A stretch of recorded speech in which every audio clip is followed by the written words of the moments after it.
The billionaire's daughter lies and accuses the driver. 3 years later, he seeks revenge. Maria walked down the hallway to the driver's room, her heart light and humming a song. She had a message from her father to deliver. When she reached the door without knocking, Maria turned the knob and went in, but what she saw made her stop abruptly. João, the family's driver, came out of the bathroom naked. Maria let out a muffled scream, putting her hand to her mouth, paralyzed. João also stood still, his eyes wide in shock, his face pale, as he realized that she had caught him in that situation. "I didn't know you were here," João stammered, his voice trembling. He ran back to the bathroom, grabbing a towel. Moments later, he came out with the towel wrapped around his waist, but she was still there looking at him, her gaze heavy, as if she could pierce him. João cleared his throat, trying to break the tense silence. "Maria, please leave, this isn't right." But Mary didn't move. Instead, she slowly closed the door behind her, the sound of it clicking echoing in the small room. She began walking toward him. Her steps were slow and deliberate, her eyes fixed on his. John took a step back, his hands shaking. "What are you doing, Mary?" he asked. His voice was barely above a whisper. Mary's lips curved into a small smile. "I want you," she said softly. Her voice was calm, but chilling. John's heart raced in his chest. He shook his head quickly. No, Maria, don't say that. It's wrong. I'm engaged and you're too young for this. You're only 16, but you didn't stop." She kept coming closer, her voice low and firm. "If you don't do what I want, I'll tell my father that you forced me." John's face went pale. You can't do this?" he whispered, his voice full of disbelief. Maria didn't answer. She was right in front of him now. Her eyes were fixed on his, daring him to stop her. John panicked, pushing her away gently, his hands shaking. "No, Maria, stop it, please. This isn't right." Maria staggered back, but regained her composure. Her face twisted with rage. She grabbed her dress and pulled it, tearing it. Help! Help! She screamed at the top of her lungs. "Is he hurting me?" John's heart stopped. "What are you doing?" he screamed, his voice full of despair. "Stop it, Maria." But Maria didn't stop. She screamed even louder, her voice echoing off the walls. Hansel ran towards her, trying to stop her from screaming. "Please, Maria, stop screaming," he begged, his hands shaking as he tried to cover her mouth. But Maria continued to struggle, pushing him away and screaming louder. Suddenly, the door burst open with a bang. There stood Mr. Richard, Maria's father, his eyes wild with rage as he took in the scene before him. John was in a towel, his hands on Maria, who looked disheveled and scared, her dress torn and tears streaming down her face. For a moment, the room was silent. The tension so thick it felt like the air had frozen. "What is happening?" Mr. Richard roared, his voice making the walls shake. John took a step back, his hands in the air. "Lord, please, it's not what it seems," he stammered. "I swear I didn't do anything." Maria ran to her father crying loudly. She clung to his arm, her body shaking. "Daddy, he tried to take advantage of me," she sobbed. "I said no, but he didn't listen." Mr. Richard's face turned red with fury. He turned to John, his eyes wide with fury, fists clenched. "How dare you?" he yelled. John shook his head frantically. "No, sir, she's lying. I didn't do anything," he pleaded. "She came in here and that's it," Mr. Ricardo shouted, his voice like thunder. "John," Mr. Ricardo's voice echoed through the room. He couldn't believe what he was seeing. How could he do this to his daughter? Mr. Ricardo took a deep breath, his voice cracking, as if his heart were breaking. He looked at his daughter Maria, standing next to the bed, her clothes torn, her hair disheveled, tears streaming down her face. "João," Mr. Ricardo said again, his voice hoarse with pain, "I trusted you. I gave you everything and this is how you repay me. How could you?" João fell to his knees, desperate to explain himself. "Lord, please, I am innocent. I did not do what she said," he cried, his voice choked with emotion, but Mr. Ricardo did not hear him. His heart was too heavy with betrayal. Maria, on the other hand, was sobbing uncontrollably. She was there, looking like she had just suffered something horrible, but her tears seemed fake to João. Without wasting a second, Mr. Ricardo picked up his cell phone and called the police. Within minutes, the sound of sirens echoed as the police arrived at the house. "Arrest him," Mr. Ricardo shouted, pointing at John. "He took advantage of my daughter." John was still on his knees, crying and begging. "Please, I didn't do anything. You have to believe me." But the police didn't listen. They handcuffed him tightly and dragged him to the police car. John kept crying, shouting that he was innocent. but no one paid him any attention. The news spread quickly, faster than John could keep up. Headlines appeared on the screens. Millionaire's driver accused of assaulting his daughter. Soon the police station was full of reporters. Cameras flashed and microphones were shoved in Mr. Ricardo's face. When John's fiancée, Luya, arrived at the police station with her best friend, Elisa, her face was red with rage. The moment she saw John, she screamed at him. "So it's true, isn't it, what I heard? It's true. Did you decide to disgrace me, Elisa? Your friend tried to calm you down." Quote, "Luya, wait. Let's hear what John has to say first before jumping to conclusions." But Luisa wasn't listening. She was very upset. Quote, "I'm innocent, my love," Juan shouted, trying to explain himself. "Don't ever call me my love again," Luisa shouted, interrupting him. She turned her back on him and stormed out of the police station.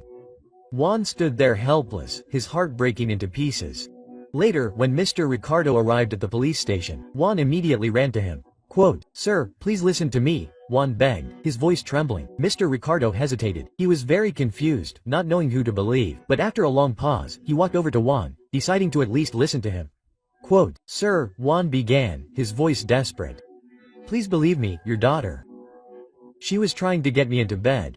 I refused, but she didn't stop. It's not the first time, nor the second, nor the third. 2 days ago, she trapped me in the hallway and tried to kiss me. I ran for my life. Today she threatened to charge me if I didn't have sex with her. Please, sir, I swear I'm innocent. Please believe me." Mr. Richard stood there for a moment, his mind spinning. The words seemed to make no sense. "You're a liar, John," Mr. Richard cried, his voice cracking with pain. "I trusted you. I treated you like family, and this is what you do to me." Tears filled John's eyes as he sank to his knees, sobbing. "Please, please, I didn't do this," he cried. But Mr. Ricardo walked away, unable to listen any longer. When Mr. Ricardo left the police station, reporters surrounded him asking questions. "Sir, what do you think of the situation?" Quote, asked a reporter, shoving a microphone in his face. Mr. Ricardo did not answer. He was too lost in his thoughts, his mind racing. Could it be that his daughter was lying?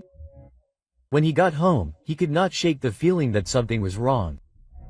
He immediately ran to the office and began to analyze the images from the secret cameras he had installed throughout the house. The first video he watched made his stomach turn. In the hallway, Maria was trying to touch João in a way that clearly made him uncomfortable. João pushed her away and quickly left. Mr. Ricardo froze. Was it true? Was his daughter lying? Then he watched another video. This time it was in the living room. Maria was sitting next to João, whispering in his ear. She tried to touch him again, but João moved away, clearly preventing her. His heart raced. He could not believe what he was seeing. The pieces of the puzzle were starting to fall into place. His daughter was lying, shaking. Mr. Ricardo called Maria. "Maria," he said, his voice shaking, "tell me the truth. Is what you said earlier true?" Maria, her voice shaking with fake tears, she replied, "Yes, Daddy. He took advantage of me." Mr. Ricardo couldn't contain his anger. "Have you tried to seduce him before?" Maria took a deep breath. "Me? How would I do that? Daddy, I would never do that." But Mr. Ricardo wasn't fooled. He showed her the videos from the cameras, the ones where she tried to touch John in ways that were inappropriate. "Shut up and answer my question," Mr. Ricardo yelled, his anger growing. Maria stood paralyzed, unable to speak, her face pale as she realized that her father knew the truth. After a long silence, her voice shook as she said, "John didn't take advantage of me. I was angry because he rejected me. I thought that if I made him look bad, maybe he would finally notice me." Quote, Mr. Richard's eyes widened. "What, did you make this all up?" Quote, he shouted, his voice breaking. "How could you lie like that?" Mary's eyes filled with tears. But they weren't tears of guilt, they were tears of frustration. "It's your fault, Daddy," she screamed. "You never let me talk to anyone, have a boyfriend, or even have a friend who is a man. John was the only one who was there for me. You locked me up here like a prisoner. While you go around enjoying your life, you don't care about me." Quote, Mr. Richard stood there speechless. His heart felt like it was being torn apart. "You're evil," he whispered, shaking his head in disbelief. "I can't believe you would do this. You destroyed everything. You ruined our family, our name. How could you do this to me?" Quote, Maria ran out of the room, leaving her father there devastated. The weight of what had happened was too much to bear. That night, Ricardo couldn't sleep. He tossed and turned in bed, his mind racing. What do I do now? He asked himself. How can I go out and tell the world that João is innocent? My reputation, my daughter's image, everything will be ruined. His thoughts continued to spiral. No, I can't say he's innocent. The world already believes the worst about him, Ricardo muttered, a cold sweat breaking out on his forehead. The next morning, Ricardo called Maria into the living room. His voice cold and full of authority. Maria, you can't tell anyone that João didn't do anything wrong, do you understand? You caused all of this. The world already knows about this case and we can't go back now. We can't risk ruining everything even more, he warned. Maria stood there stunned. Father, are we really going to let him go to prison for something he didn't do? She asked softly, her voice full of uncertainty. Ricardo's eyes narrowed and his face went hard. Yes, Maria, this is the path we must follow now. It is too late now to turn back. Days turned into weeks, and finally the day of the court hearing arrived. John was led into the courtroom with his family seated in the front row, their faces full of concern. Ricardo and his associates sat with him, as did John's fiancée, Luya, and her best friend Elisa. The courtroom was tense with anticipation. The judge cleared his throat, and the room went completely silent. Everyone held their breath as the judge leafed through his notes, preparing to speak. Sir John Silva, the judge called, his voice echoing through the courtroom. Please stand up. The room seemed to close in around John as he stood, his legs shaking. He tried to stay strong, but inside he felt as if he were being crushed. After reviewing the evidence and considering all the arguments, the judge continued, his voice heavy. This court finds you guilty of sexual assault. You are sentenced to 20 years in prison. John fell to the floor, her loud, anguished sobs.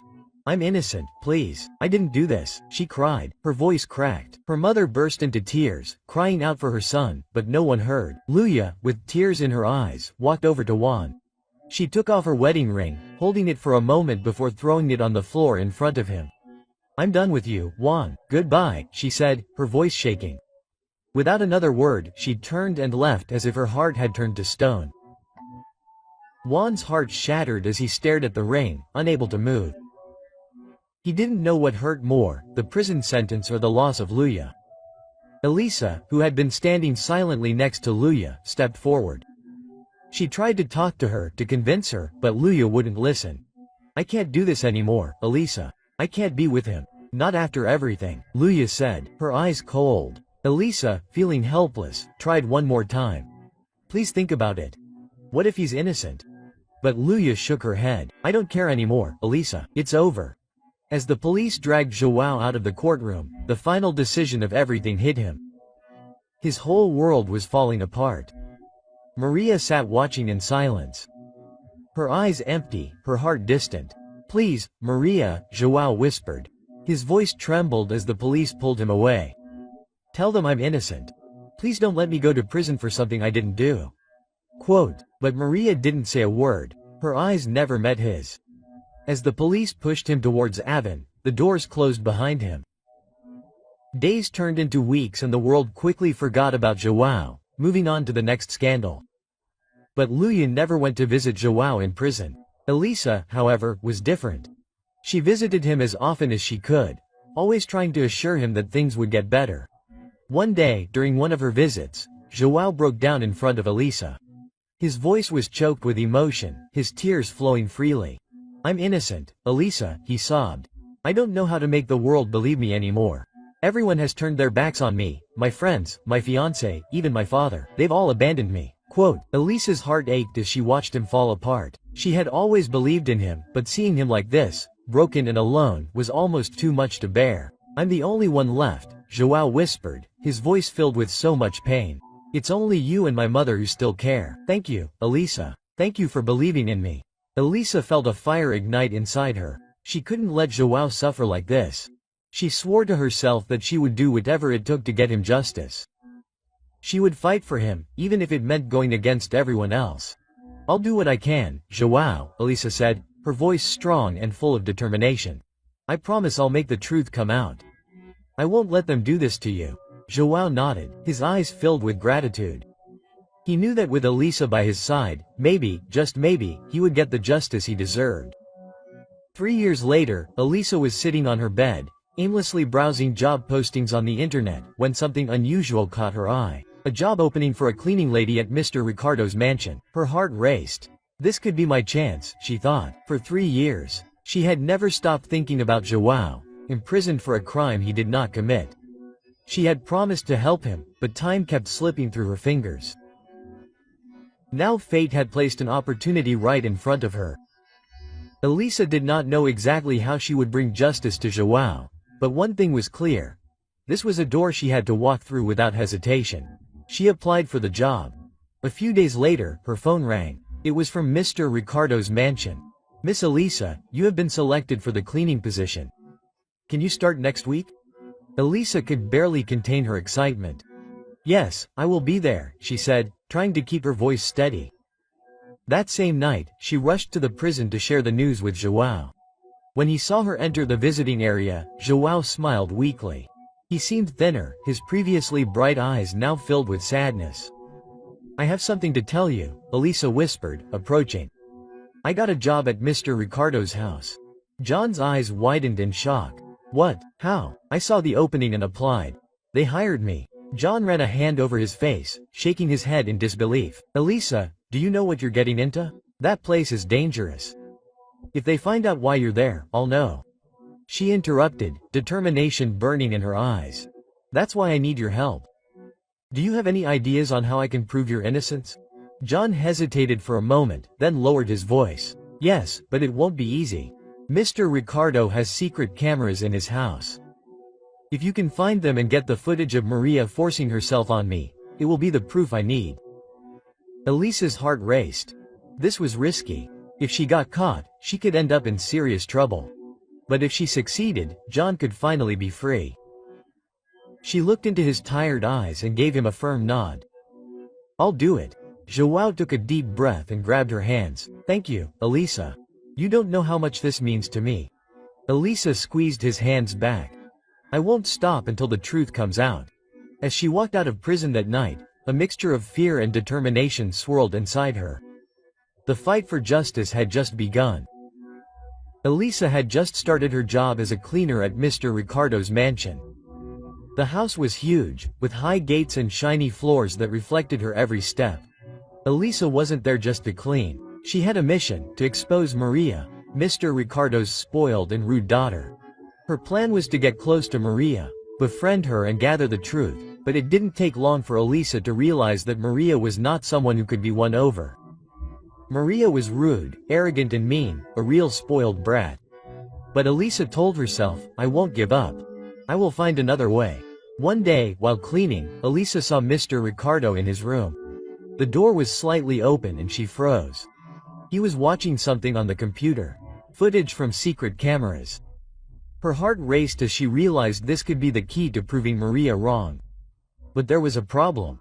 The computer was in Mr. Ricardo's room, a place she could never access without being caught. Months passed, and Elisa waited for the perfect opportunity. Then, Maria's birthday arrived. That night, the house was filled with music, laughter, and the clinking of glasses. Everyone was celebrating, drinking, and dancing. Elisa, however, refused to drink. She wanted to stay alert. As the party drew to a close and the guests left, Maria and her father sat drunk in the living room, laughing and slurring their words. Elisa knew this was her chance. Silently, she climbed the stairs to Mr. Ricardo's room. With shaking hands, she opened the door and stepped inside. The computer sat on the desk, glowing dimly in the darkness. She began to search through the files, her fingers moving quickly across the keyboard. She searched through folders and videos, her heart beating faster by the second. But the video she was looking for, the one about John, was nowhere to be found. Frustrated, Elisa almost gave up until she checked the trash can there. She found a video showing Maria trying to force herself on John, who was desperately trying to push her away. Elisa froze. Her body trembled. So it was true, she thought. She took out her phone to record the evidence. Suddenly the door opened. Standing in the doorway was Mr. Ricardo, who looked drunk, his eyes half-lidded as he staggered towards the bed. Elisa's heart felt like it was going to burst from her chest. She quickly slid down under the table, holding her breath. Mr. Ricardo sat on the bed for a moment before collapsing on top of her. Elisa remained hidden, waiting until his soft snores filled the room. Slowly, she crept out, grabbed a spare key she saw on the dresser, and left the room. Back in her room, she sat on the bed holding her cell phone. Her hands couldn't stop shaking. I was so close to getting caught, she thought, her heart racing. The next morning, Mr. Ricardo left for work. Elisa knew this was her best chance. With the stolen spare key, she entered his room again. She quickly opened the computer and recorded the evidence. Just as she was about to leave, her elbow knocked a glass off the table. It fell to the floor and shattered, the sound echoing through the silent house below. Maria, who was eating breakfast, heard the noise. She ran upstairs, screaming, "Who's there?" Elisa quickly hid under the table again, her heart pounding. Maria burst into the room, her eyes scanning the room. She saw the broken glass on the floor and became nervous. "Who's here? Come out," Maria shouted, calling for security on her cell phone. Her voice trembled. "Come to my father's room now. Is anyone here?" Elisa knew she had to act fast. She came out from under the table, facing Maria. "You?" Maria shouted. "What are you doing in my father's room? You miserable cleaning lady?" Quote. Elisa glared at her. "Shut up, Maria. 3 years ago, you lied about John. You accused him of something horrible and it ruined his life."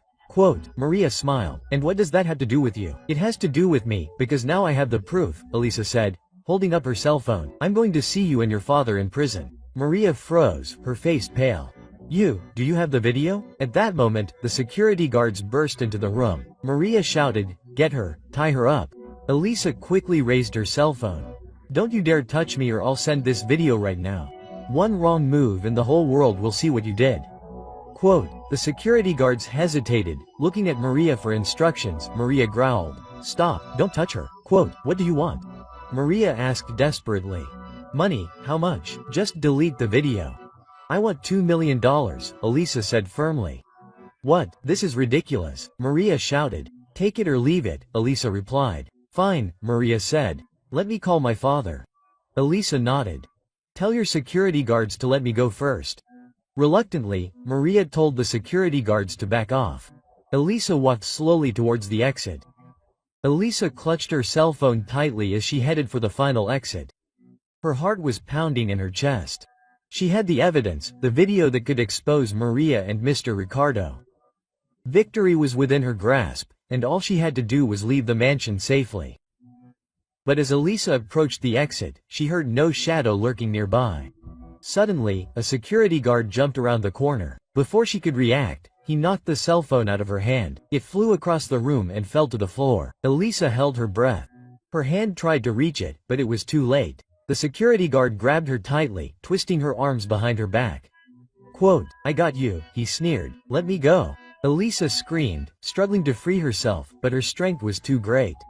Maria ran into the room, her heels clicking loudly on the marble floor. She saw Elisa's cell phone on the floor and smiled. Quote. "You thought you were smart, didn't you?" Maria grabbed the cell phone and with one swift movement, threw it against the floor. The screen shattered and pieces flew everywhere. She stomped on it again and again until it was completely destroyed. Quote. "Now you have nothing," Maria laughed evilly. "Tie her up."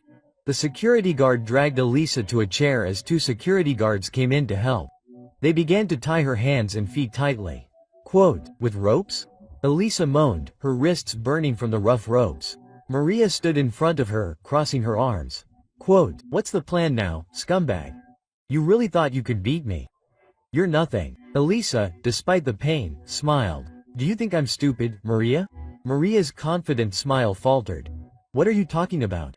Before Elisa could respond, a loud sound pierced the air, the blaring of police sirens. Maria froze, her eyes widening in shock. Quote. "No," she whispered, shaking her head. The front door burst open and police officers stormed into the mansion, their voices echoing. Quote. "Freeze, nobody move." Maria staggered back, her face pale. "And this can't be happening." Elisa giggled, her voice steady despite the situation. "Did you really think I wouldn't prepare for this? I called the police before I even entered your father's room." The security guards immediately released Elisa and raised their hands. The officers moved quickly, arresting them one by one. Mr. Ricardo arrived just as the case was unfolding. "What's going on here?" he demanded. but his voice was shaking. "You're under arrest," a police officer said, handcuffing him. "We have evidence against you and your daughter." Elisa, now free of the ropes, stood up and led the officers to Mr. Ricardo's computer. "The evidence is here," she said. The officers recovered the memory card containing the secret video. They took it away along with Elisa's statement, closing the case. Maria and Mr. Ricardo were escorted out of the mansion, handcuffed with their heads down. In court, the truth came out. The evidence Elisa had gathered proved Joao's innocence and exposed Maria's lies. The judge sentenced Mr. Ricardo and Maria to years in prison. They were also ordered to pay Joao $5 million in restitution. Joao was finally released. Tears streamed down his face as he hugged Elisa. "You saved my life," he said, his voice shaking. Elisa smiled warmly.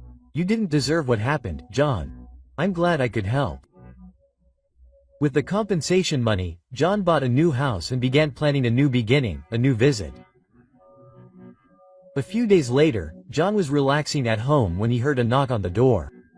He opened it and found Luya, his ex-fiancée, standing there. "John," she began, her eyes filling with tears, "I'm so sorry. I should have believed you. I was wrong to leave you." John stared at her silently, his face unreadable. Luya continued, "I even bought you a new wedding ring to replace the one I threw away. Can we start over, please?" She pulled out a small velvet box, opening it to reveal a sparkling diamond ring. John sighed deeply. "Luya, do you remember what you did to me in the darkest moment of my life? You left me. You broke my heart when I needed you the most." "I'm so sorry," Luya whispered. "I'll do anything to make it up to you." John shook his head. "It's too late, Luya. Someone else has already given me the love and support that you couldn't." Luya's eyes widened in shock. "What do you mean? Who?" Juan turned and called, "Honey, can you come here?" Elisa stepped into the doorway. Her hand rested on the doorframe. On her fingers glinted a diamond ring, the same one Juan had given Luya years ago. Luya froze, her face pale. "Elisa, what are you doing with my boyfriend?" "Point taken," Juan said firmly, taking a step forward. "I'm not your boyfriend. You gave up that right when you threw me away." Luya's voice cracked as she turned to Elisa. "You were supposed to be my friend. How can you do that?" Elisa crossed her arms, her expression calm but firm. "You broke him, Luya. I helped him and stood by him. You only came back now because he's okay again." Juan approached Luya. "Go away, Luya. Don't ever come back here again." Luya's lips trembled as tears streamed down her face. She turned and ran out of the house, sobbing. Joao closed the door and turned to Elisa. "Thank you for everything. I wouldn't be here without you." Elisa smiled, her eyes shining with happiness. "You don't have to thank me, Joao. We are a team now," and together they started their new life, full of hope and love. Which city are you watching from? Please don't forget to like and subscribe.